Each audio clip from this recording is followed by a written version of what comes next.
This is CNN Breaking News. All right, our breaking news comes out of the Turkish capital, Ankara. You're looking at live pictures right now from that city where the Russian ambassador to Turkey, a man named Andrei Karlov, was just shot. He was shot apparently while attending an art exhibition there. We do believe at this point he has been rushed to the hospital. We do not have any information about his condition. Why is this important? Turkey and Russia right now both intimately involved in the war in Syria right now. In fact, on different sides of that war, there have been negotiating for this ceasefire in Syria for some time, but there have been a number of tensions between these two countries over the last year or so. Again, live pictures from Ankara where the Russian ambassador to Turkey, Andrei Karlov, just shot and taken to the hospital. Mohammed Leela joins us live from the Turkish-Syria border. Also with us is Clarissa Ward in Moscow. Again, I want to go first to Mohammed right now to give us the latest information on what exactly is going on inside Turkey.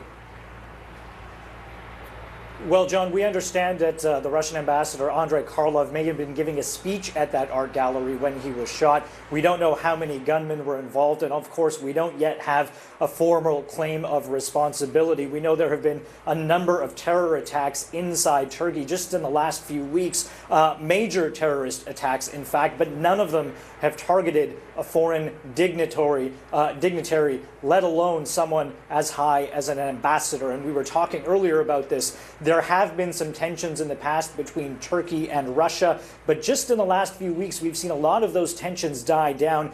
President Erdogan here in Turkey made a very public visit to visit Vladimir Putin, and we know that the two have been speaking on the phone several times, at least 7 or 8 times just in the last few weeks, hammering out this evacuation and temporary ceasefire deal in Syria. So this comes at a very crucial time, not just for Turkey, but also with everything that's happening next door in Syria, with the official sort of fall of Aleppo and what happens to the militant groups. Where do they go after that?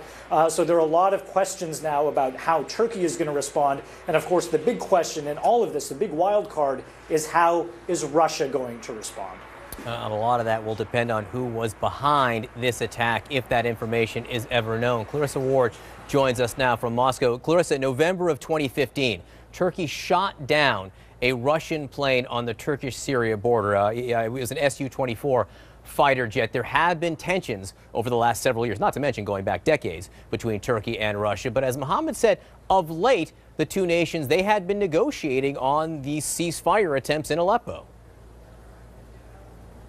No, it's extraordinary how much the relationship between Turkey and Russia has improved since the shooting down of that plane, which was possibly an all-time low. We have seen Russia and Turkey cooperating really quite closely, and I should say much to the chagrin of many of the rebel forces in Syria who have started to feel like perhaps Turkey was selling them out as part of this rapprochement with Russia. As Mohammed mentioned, Russia and Turkey working very closely together, trying to broker this Aleppo evacuation deal. There's a big summit here in Moscow tomorrow that Russia and Iran and also Turkey are taking part in as part of ongoing efforts to bring about an end to the Syrian civil war. Turkey's foreign minister is expected to attend that. So certainly the relationship had made some dramatic strides just in the last 6 months, really, particularly, I would say, since the failed coup attempt against Erdogan earlier this summer. We are getting a little bit more information about Andrei Karlov, who is the ambassador who was shot. We know that his career began in 1976 as a diplomat. He served as the Russian ambassador, or then the Soviet Union ambassador, to North Korea. He later also served as the ambassador to South Korea. He speaks Korean. Perhaps unsurprisingly, he studied at one of the most well-known diplomacy institutes here in Moscow, and he was attending an exhibition called Russia in the Eyes of Turks. But of course, the real key here, John, will be to try to find out who was responsible for this shooting. Was it a Turk? Was it a Syrian? Was it possibly a member of a militant group such as ISIS?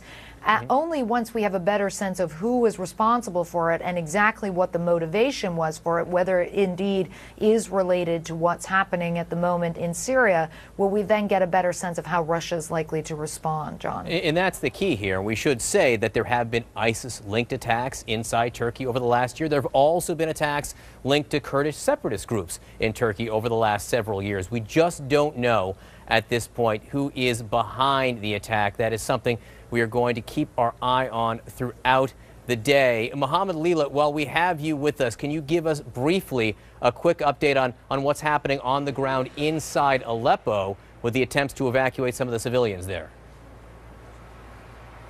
Well, this attack comes at such an interesting time because today the evacuations went on uninterrupted. Over the weekend, there were some problems and it was on again and off again. There were no evacuations over the weekend, but today was actually that first bright glimmer of hope after a dark period. The evacuations went on uninterrupted. Turkish officials just today announced that 20,000 people had been evacuated from the eastern part of Aleppo. These are people who had been under siege for several months. They were running short on food and water. Many of them needed medical treatment. In fact, it was so dire that the UN announced today that 47 orphans had been rescued from eastern Aleppo. They were in an orphanage. A number of them needed medical care, and they are now getting that medical care. So by all accounts, today was, even according to people on the ground, a success because it was laying the foundation to get these people in these besieged areas out and possibly laying the foundation for some sort of tenuous or perhaps even fragile, limited ceasefire, certainly a foundation that you could build on moving forward.